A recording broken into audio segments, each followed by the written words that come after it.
नमस्कार, आप देख रहे हैं सत्य हुंकार में आपके साथ सत्यपाल।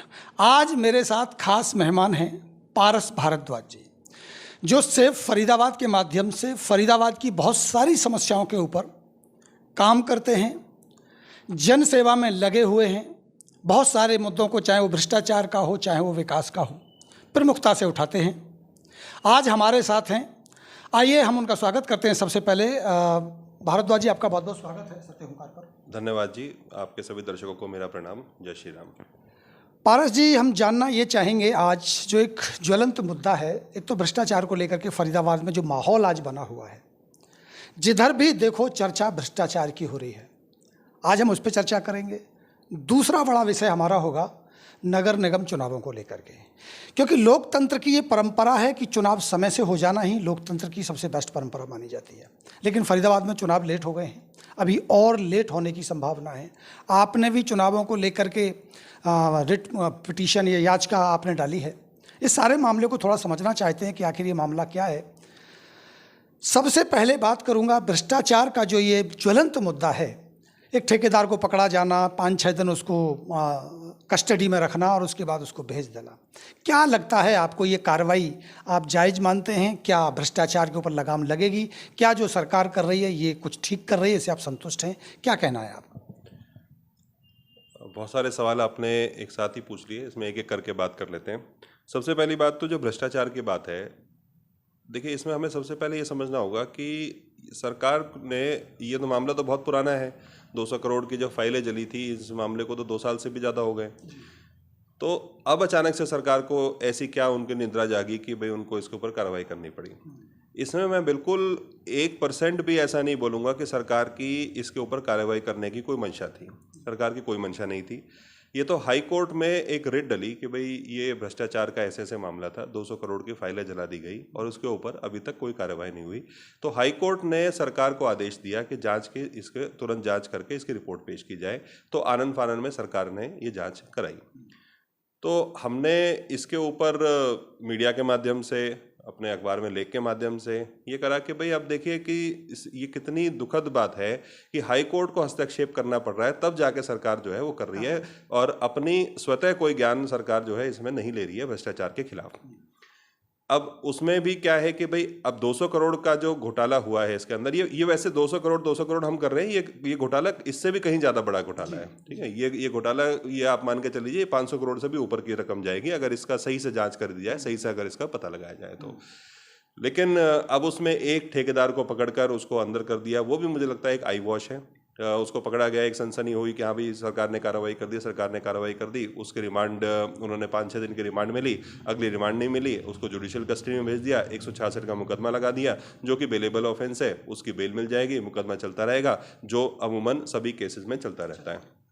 तो ये फरीदाबाद की जनता के साथ एक धोखा करने का जो काम है वो हो रहा है इसमें, और सरकार को चाहिए कि वो गंभीरता से इसकी जांच करे, क्योंकि इसमें हमारे शहर के लोगों की गाड़ी कमाई का जो पैसा है वो ये नेता और ये अधिकारी और ये प्रशासनिक लोग जो है ये मिलकर लूट कर खा गए हैं। तो ये बहुत ही गंभीर मुद्दा है, बहुत ज्वलंत मुद्दा है, और हम नागरिक संगठन होने के नाते हम ये बात चेतावनी भी देना चाहते हैं कि हम अपने एक एक पाई का हिसाब लेंगे। अगर सरकार नहीं इसको करती है, नहीं गंभीरता से करती है, तो हमें चाहे सड़कों पे उतरना पड़े, चाहे हमें कोर्ट में जाना पड़े, लेकिन हम इसमें एक एक पाई का हिसाब लेंगे, छोड़ेंगे नहीं इतनी आसानी से। अभी तक आपको लगता है कि आप संतुष्ट नहीं है इस कार्रवाई से? ऐसा नहीं, संतुष्ट नहीं है, क्योंकि देखिए अब रिमांड के बाद क्या हुआ, उसने किन के नाम लिए, क्या उनके ऊपर कोई कार्रवाई हो रही है, कोई जांच बिठाई जा रही है, कोई किसी को और अरेस्ट किया गया है? केवल एक व्यक्ति को पकड़कर, और वो भी व्यक्ति उसने किसको पैसे दिए। अच्छा, जब ये उजागर हो गया भ्रष्टाचार, बड़ी मजे की बात ये देखिए कि जब उजागर हो गया था भ्रष्टाचार, जब ये पता चल गया था कि हाँ जी 200 करोड़ का इस तरीके से एक ही काम की डबल पेमेंट्स हुई हैं ये सब के, और ये व्यक्ति है, ये ठेकेदार है जिसके खाते में पैसा गया, उसके बाद भी 22 करोड़ रुपए की पेमेंट गई है उसके पास। ठीक है, ये उजागर होने के बाद भी। तो आप सोचिए ना कि भाई पेमेंट उसको करने वाले कौन अधिकारी हैं, उनके भी रिमांड ली जानी चाहिए थी। ठीक है, उसके बाद किसकी परमिशन, कहीं मेयर के साइन हुए होंगे, कहीं कमिश्नर साहब के साइन हुए होंगे उसके अंदर किसी पेमेंट को रिलीज करने के लिए। आप ये देखिए कि एक तो ठेकेदार है जिसको एक ही काम की 2-2 बार 3-3 बार पेमेंट करी जा रही है, और कुछ ऐसे भी ठेकेदार हैं जो 2-2 3-3 साल से धक्के खा रहे हैं, उनके जूते घिस गए, उनके आज तक पेमेंट नहीं हुई उसके अंदर, है ना। तो ये दोहरा मापदंड क्यों? क्या ऐसा है कि जो जिनकी पेमेंट नहीं हुई है वो हिस्सा पत्ती नहीं पहुंचा रहे थे और ये हिस्सा पत्ती पहुंचा रहे हैं उसके अंदर, है ना? तो इनके तो भ्रष्टाचार उजागर होने के बाद भी पेमेंट हो रही है, और वो बेचारे 2 साल से मेरे पास खूब लोगों के फोन आते हैं कि भाई साहब निगम में हमारी किसी की लाइट की पेमेंट फंसी हुई है, किसी की सड़क की पेमेंट फंसी हुई है, किसी की टाइल लगाने की पेमेंट फंसी हुई है, किसी की सीवर साफ करने की पेमेंट फंसी हुई है, किसी के ढक्कन लगाने की पेमेंट फंसी हुई है। मतलब आप देख लीजिए हर तरह की पेमेंट जो है वो आज निगम में फंसी हुई है, और एक ठेकेदार जो है वो एक ही काम के 3-3 बार पेमेंट्स हो रही है ना? तो आप सोचिए कि मतलब क्या हुआ है। और ये ठेकेदार क्या है 75 लाख रुपए देकर मर्सिडीज जो है वो कैश में डाउन पेमेंट में खरीद के लाता। आज मैं कह रहा हूँ कौन है ऐसा बड़े से बड़ा धुरंधर आदमी है कि ये आदमी पहले रिट्स में चलता था और निगम ने इसको ऐसी कौन सी लॉटरी लगा दी कि ये 75 लाख रुपए की जो है मर्सिडीज है उसको लेकर ये कैश डाउन पेमेंट में लेकर आता है। तो सुनने में ये भी आता है, शायद आप मेरी इस बात पर सहमति जताएं, कि वो जो 75 लाख की कैश में खरीदी गई मर्सिडीज थी वो किसी बड़े नेता को गिफ्ट दी गई और उसको उसकी सेवा में काफी समय तक चल। अब देखिए चर्चाएं तो चल रही हैं, लेकिन जब तक कोई पुख्ता इसके उसकी खरीदने का तो पुख्ता सबूत है ना, गुड़गांव से खरीदी गई वो तो पुख्ता चीज है। अब आगे उसने फर्दर किसको क्या गिफ्ट की हो तो जांच का विषय है। तो यही चीजें तो है ना जो बाहर आनी चाहिए कि भाई इसमें इस पूरे रैकेट के अंदर, जिसको मैं रैकेट बोलूंगा, इस रैकेट में और कौन लोग इन्वॉल्व थे वो शहर बिल्कुल जानना चाहता है, हम भी जानना चाहते हैं, और ये चीजें सामने आनी चाहिए। तो क्या स्टेट विजिलेंस को आप सक्षम मानते हैं किसी बड़े नेता के खिलाफ कार्रवाई कर पाएगी? ये तो देखिए निर्भर करता है कि उनकी कितनी विल पावर है काम करने की। हम इसमें 2 चीज़ जो हम बोलते हैं भाई, किसी भी जनहित को करने के लिए पॉलिटिकल विल पावर, और कहीं पर भी जो प्रशासन है उसके अंदर एडमिनिस्ट्रेटिव विल पावर, इन दोनों की दोनों की आवश्यकता है। लेकिन अगर दोनों का गठबंधन हो जाएगा, दोनों का नेक्सस हो जाएगा, तो फिर कैसे विल पावर होगी? फिर तो एक दूसरे की पावर को मारने का ही काम करेंगे। आइए एक और दूसरा मुद्दा लेते हैं, नगर निगम का ही जो सबसे बड़ा मुद्दा है। चुनाव वैसे भी लेट हो चुके हैं, चुनाव पहले हो जाने चाहिए थे, लेकिन एक बार फिर पारस जी ने जो याचिका डाल दी है उससे चुनाव और लेट होने की संभावना है। देखिए हमने जो याचिका डाली, पहले तो ये समझें कि भाई चुनाव लेट करा कौन रहा है? चुनाव लेट सरकार करा रही है। हमने हमारी याचिका के अंदर हमने माननीय उच्च न्यायालय से हमने ये दरखास्त की है, हमने ये प्रे की है कि चुनाव हमारे लेट हो रहे हैं, हमारा शहर जो है उसमें डेवलपमेंट नहीं हो पा रहा है, तो चुनाव जो है वो जल्दी से जल्दी कराए जाए, उसको डिले ना किया जाए। चुनाव कायदे से जो रूल कहता है, रूल के हिसाब से निगम का टेन्योर पूरा होने के 3 महीने पहले चुनाव हो जाने चाहिए, है ना? लेकिन चुनाव नहीं हुए उसके अंदर अभी तक भी, ठीक है? तो डिले कौन कर रहा है? सरकार डिले कर रही है। लेकिन अभी तो होने वाले थे, तो फिर आपने याचिका डाल दी? नहीं, होने वाले थे, लेकिन बात यह कि हम ये कह रहे हैं कि चुनाव जल्दी से जल्दी हो, लेकिन फेयर तरीके से हो। जो इलेक्शन प्रोसेस है वो फेयर होना चाहिए। जैसे आपने जो वार्ड बंदी की जो बात की, ये वार्ड बंदी बोल दीजिए, हद बंदी बोल दीजिए, परिसीमन बोल दीजिए, जो भी शब्द जिसको समझ में आए, तो एक तो इस परिसीमन को एक राजनीतिक टूल की तरह इस्तेमाल किया, हम उसके खिलाफ हैं। अच्छा, फिर दूसरी बात यह है कि आपका जब इसको वार्डबंदी करने की जो पावर थी, जब उसका टाइम ही लैप्स कर गया, तो फिर आपको चुनाव जल्दी से जल्दी में पुरानी वार्डबंदी से करा देने चाहिए थे। आप अननेसेसरी उसको डिले कर रहे हैं, क्योंकि आप पूरे शहर में आप देख लीजिए, आज पूरा शहर खुदा पड़ा है। आज जगह जगह कहीं निकलने का रास्ता नहीं है। अगर आपको यहाँ से 16 सेक्टर जाना है, आपको यहाँ से 15 सेक्टर जाना है, तो आदमी को जैसे वो जिक्सॉ पजल के अंदर दिमाग लगाना पड़ता है ना कि भाई यहाँ से निकलूँ, कहाँ से निकलूँ, कैसे निकलूँ, तो आदमी ये सोच के निकलता है। 2-4 जगह अपने यार दोस्तों को फोन करता है, अरे भैया वहाँ वाली सड़क खुल रही है, बंद है ना? तो ये हालत हो गई है। कहीं आप जाते हैं तो गाड़ी वापस मोड़ के लेके आनी पड़ती है। तो ये सारा का सारा विकास का जो बोझ है वो ये 6 महीने पे क्यों आ गया सारा का सारा? नहीं, वो बात आपकी ठीक है कि शहर खुदा पड़ा है। सवाल ये है कि वार्डबंदी में गड़बड़ी कहाँ है? क्या मतलब मैं जो आपसे बात, जो मैंने ये शहर खुदे होने की जो बात की, वो मैंने इसलिए कहा कि भाई ये 4 साल तक, 4.5 साल तक ये सरकार सोती रही, और जब चुनाव आ गए, जब इनको हो गया कि अब चुनाव करवाने पड़ेंगे, तो इन्होंने इसको डिले कर दिया ताकि ये अपने आनन फानन में शहर की लीपा पोती करके कम से कम वोट मांगने लायक तो रहें, कम से कम गलियों में जाने लायक तो रहें, कम से कम पब्लिक को फेस करने लायक तो रहें। तो इसलिए ये जो बोझ पड़ा है पूरे शहर के ऊपर, जो विकास का जो एक बर्डन पड़ गया जिसको मैं बोलता हूँ, वो अचानक से क्यों पड़ा? क्योंकि भाई इन्होंने काम कुछ किया नहीं, अब ये करवा रहे हैं, इसलिए ये चुनाव डिले कर रहे हैं। तो सरकार चुनाव डिले कर रही है अपनी लीपा पोती करने के चक्कर में। और हमने जो याचिका डाली है, हमने उस याचिका में ये रिक्वेस्ट की है कि भाई सरकार चुनाव को और डिले ना करे, अपने राजनीतिक फायदे के लिए वार्डबंदी को एक राजनीतिक टूल की तरह इस्तेमाल ना करे। बट कैसे करे? अगर मान लीजिए पारस जी की बात कोर्ट सुन लेती है तो दोबारा से फिर वार्डबंदी हो, या फिर अलग से वो लाइन दोबारा से खींची जाए, फिर समय लगे। और नहीं, दोबारा क्यों वार्डबंदी हो? इनके पास पुरानी वार्डबंदी का नक्शा तैयार है, जिसके ऊपर पहले चुनाव हुए थे 2017 में। जो चुनाव हुए थे जिस वार्डबंदी से हुए थे वो भी इसी सरकार ने किया था, वो भी बीजेपी के लोगों ने किया था।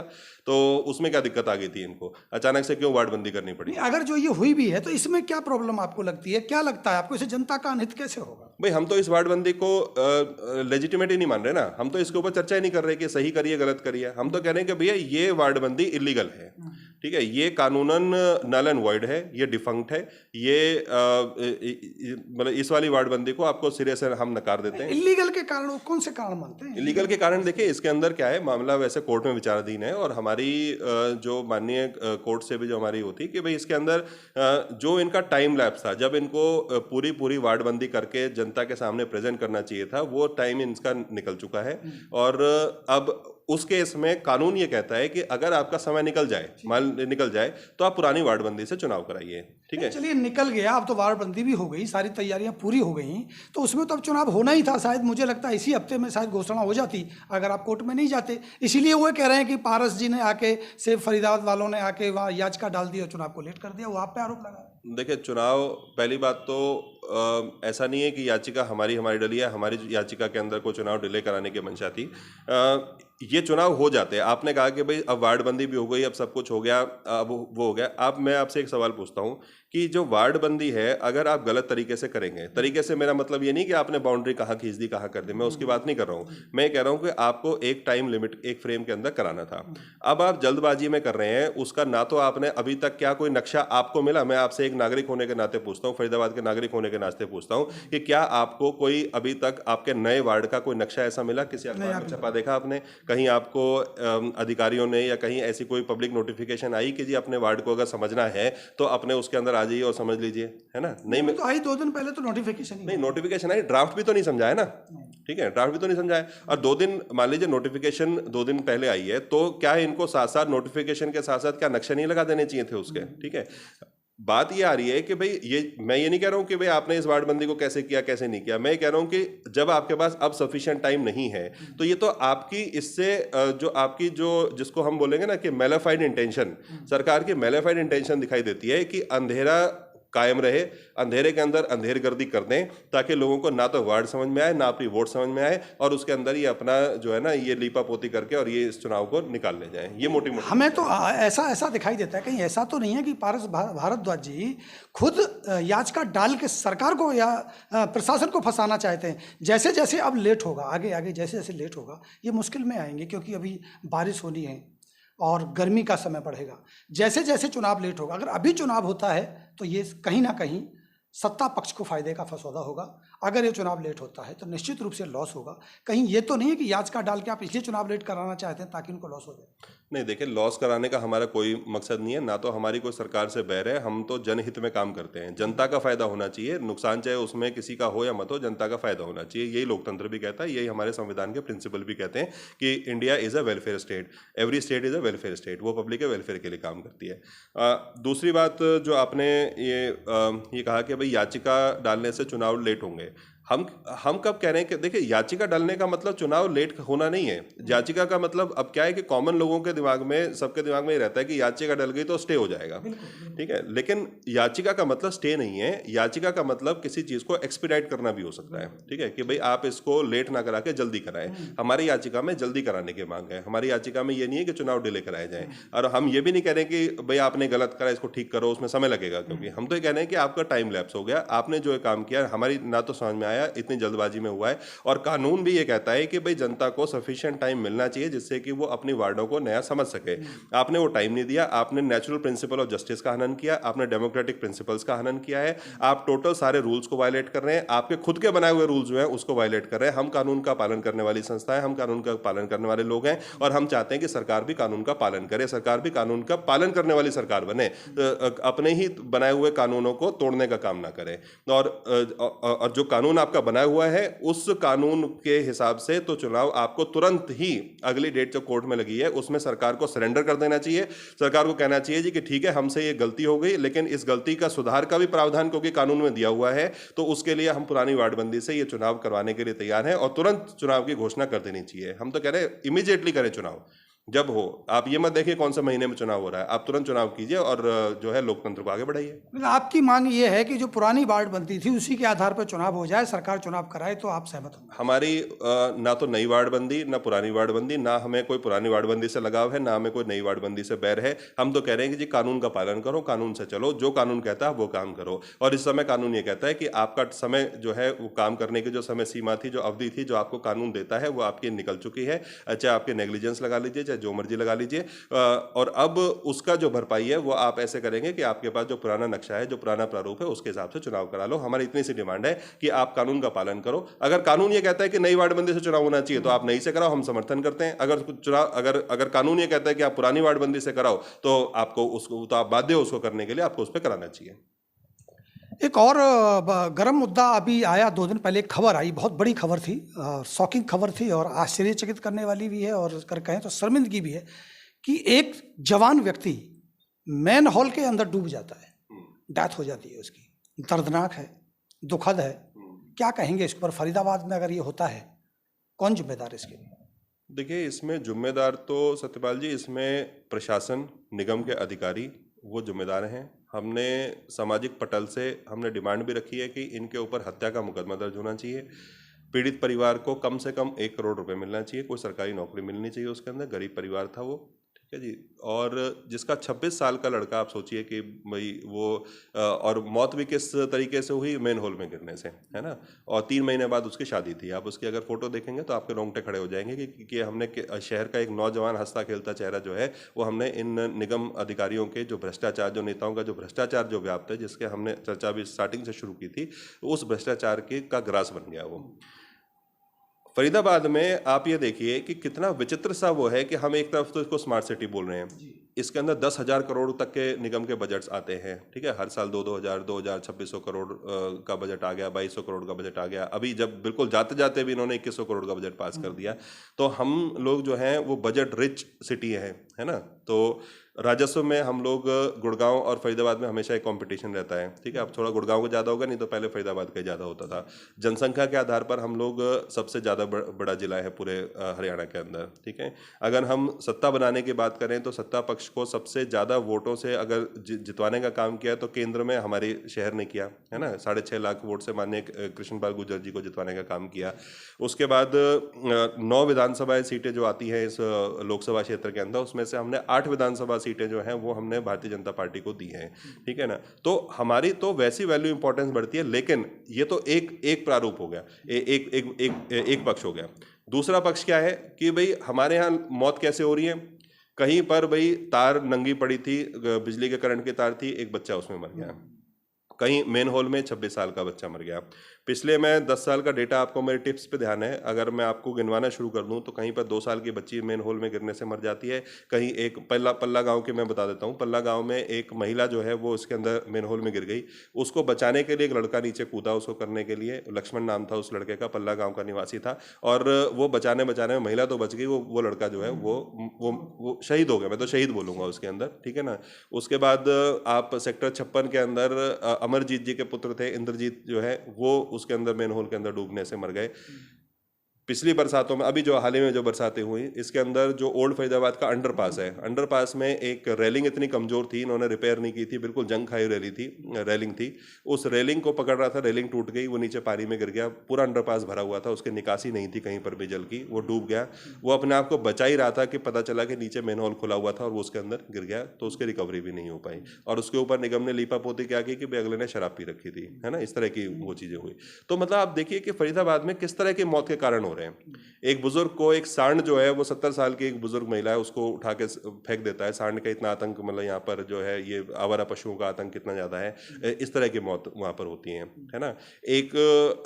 एक वीडियो जो है पूरे वर्ल्ड ओवर वायरल हुई, मतलब इंडिया में नहीं, अंतर्राष्ट्रीय स्तर पर वायरल हुई, जिसमें एक महिला जो है अपने बच्चे को लेकर जा रही है और बच्चे के साथ ही वो मेन होल के अंदर गिर जाती है। ये डबुआ जो अपना NIT विधानसभा है उसका मामला है।